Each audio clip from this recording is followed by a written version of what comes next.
طالب علم اسامہ ستی کو بھی انصاف نہیں ملے گا۔ از قلم علی احمد ڈھلو صاحب کے قلم سے بہت خوبصورت الفاظ ہیں۔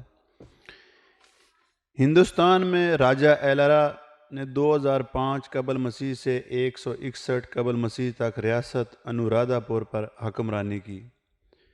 اس کے لاڈلے بیٹے ویدی کی رتھ کے نیچے آ کر گائے کا بچڑا کچلا گیا۔ انصاف کے تقاضوں کو پورا کرنے کے لیے ایلرا نے بڑا عجیب فیصلہ کیا۔ ایلرا نے اپنے بیٹے کو اسی رتھ کے نیچے کچلنے کا حکم دے دیا۔ فیصلے پر عمل درآمد ہو چکا تو بیٹے کی ارتھی کو شعلہ دکھانے سے پہلے ایلرا نے ویدی کے ماتھے پر بوسہ دیا۔ ویدی، تو مجھے بہت پیارا تھا، لیکن انصاف سے زیادہ ہرگز نہیں تھا۔ پھر چرچل کے قول کا بھی اکثر اپنے کالموں میں ذکر کرتا رہتا ہوں۔ یہ وہ ماضی کی مثالیں ہیں جن پر معاشرے کی بنیادیں استوار ہوئی، اور جن قوموں ملکوں نے ان پر عمل کیا وہ معاشرے پر پروان چڑھے، اور جنہوں نے عمل نہیں کیا وہ تیسری دنیا میں دھکیل دیے گئے۔ انصاف کے حوالے سے یہ تمہید باندھنے کا مقصد یہ ہے کہ جیسے ہی پولیس کے ہاتھوں ایک اور نوجوان لڑکا قتل ہوا، ہر طرف ایک ہی صدا تھی کہ اب اس کیس کا بھی کچھ نہیں ہوگا، ملزمان بری ہو جائیں گے۔ ایسا تاثر کیوں ہے؟ کیوں ہم عوام کو یقین ہو گیا ہے کہ اس معاشرے میں انصاف نہیں مل سکتا؟ یہ تاثر احساس خطرناک بھی ہے اور خوش آئند بھی۔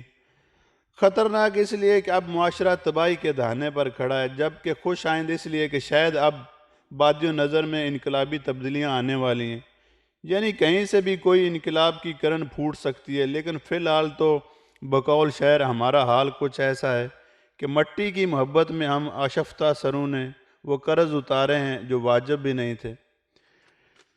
خیر، میرے سامنے اسلام آباد میں انسداد دہشت گردی فورس کے ہاتھوں قتل ہونے والے نوجوان اسامہ ندیم ستی کی تصویر ہے۔ پولیس نے نئے سال کے دوسرے دن 12ویں جماعت کے طالب علم کو مبینہ طور پر عقب سے 17 گولیاں مار کر قتل کیا۔ اس تصویر میں اسامہ کی آنکھوں سے چھلکتے خواب دیکھے جا سکتے ہیں۔ اس عمر میں خواب، امنگیں اور ارمان ہی تو ہوتے ہیں۔ اسامہ کی آنکھوں میں بھی یہ سب کچھ تھا جو ان کی آن ختم ہو گیا۔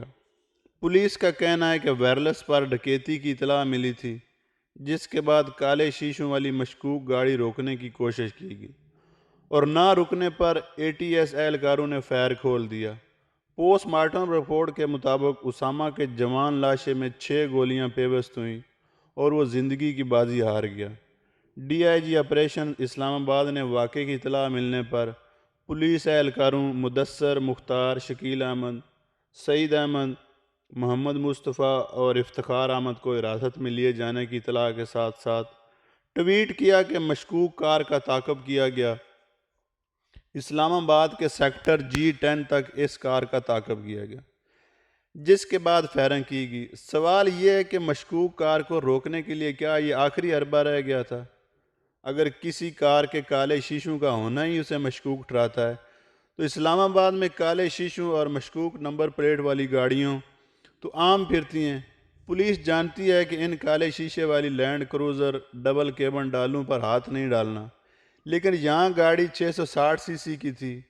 قانون کو علم تھا کہ پارٹی ہلکی اور عوامی ہے، اس لیے اس کے لمبے ہاتھوں نے جا لیا اور دائیں بائیں آگے پیچھے سے فائر کھول کر ایک نوجوان کی زندگی کی کتاب بند کر دی۔ ہمارے معاشرے میں عمومی تاثر یہ بن چکا ہے کہ یہاں قاتلوں کا کچھ نہیں بن سکتا۔ ایسا صرف اس لیے ہے کہ یہاں طاقتور ہمیشہ چھوٹ جاتے ہیں۔ یہاں ایک نہیں 2 پاکستان ہیں۔ اب اگر ثانیہ ساہیوال کے ملزمان کو سزا دی جاتی تو یقیناً یہ ثانیہ نہیں ہوتا، مگر اس کیس کے تمام ملزمان کو بری کر دیا گیا۔ آپ ثانیہ ماڈل ٹاؤن کو دیکھ لیں، اس مقدمے کا کیا بنا؟ کچھ نہیں۔ ثانیہ ماڈل ٹاؤن کے وقت تحریک انصاف اپوزیشن میں تھی۔ ابھی تو ہمارے حافظے میں نقیب اللہ کی زمین پر پڑی مڑی تڑی لاش ہے۔ وہ کہتے ہیں کہ اگر نقیب اللہ کے قاتلوں کو سزا دے دی جاتی تو اس کا باپ بھی نہ مرتا۔ میری ناقص معلومات کے مطابق صرف لاہور کی عدالتوں میں 94,000 کیسز ہیں، جن کی مدت 20 سال سے زائد ہو چکی ہے، مگر ان کے فیصلے نہیں ہو سکے۔ آپ یقین مانیں کہ میرا ایک ذاتی کیس سول کورٹ میں لگا ہوا ہے، 10-12 سال ہو گئے، کبھی جج تبدیل تو کبھی مخالفین کے وکلاء تبدیل۔ اس کیس کے حوالے سے اگلے کسی کالم میں روشنی ڈالوں گا، لیکن فی الوقت اتنا ہی بتاتا چلوں کہ میرا اپنا وکیل کہتا ہے کہ میری زندگی میں تو یہ کیس ختم نہیں ہو سکتا۔ ان کا واضح اور تابناک مثالوں کی موجودگی میں یہ کیسے ممکن ہے کہ نوجوان طالب علم کے قتل کے معاملے میں انصاف ہوگا؟ لیکن معذرت کے ساتھ ایسی امید نہ رکھیے،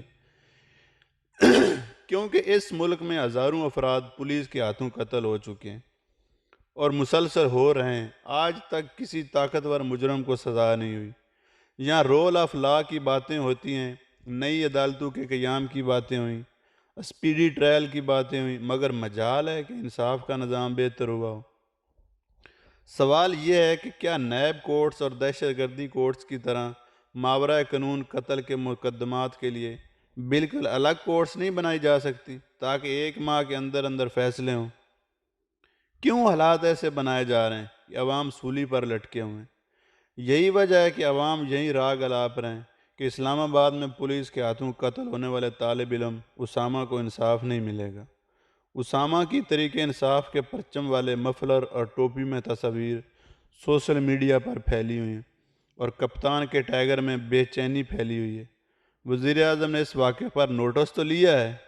وزیر اعظم کے پاس موقع ہے کہ وہ اس سلسلے کے سامنے فل سٹاپ لگا دیں، جس سے شاید ہم عام شہریوں کو جینے کا حق ملے۔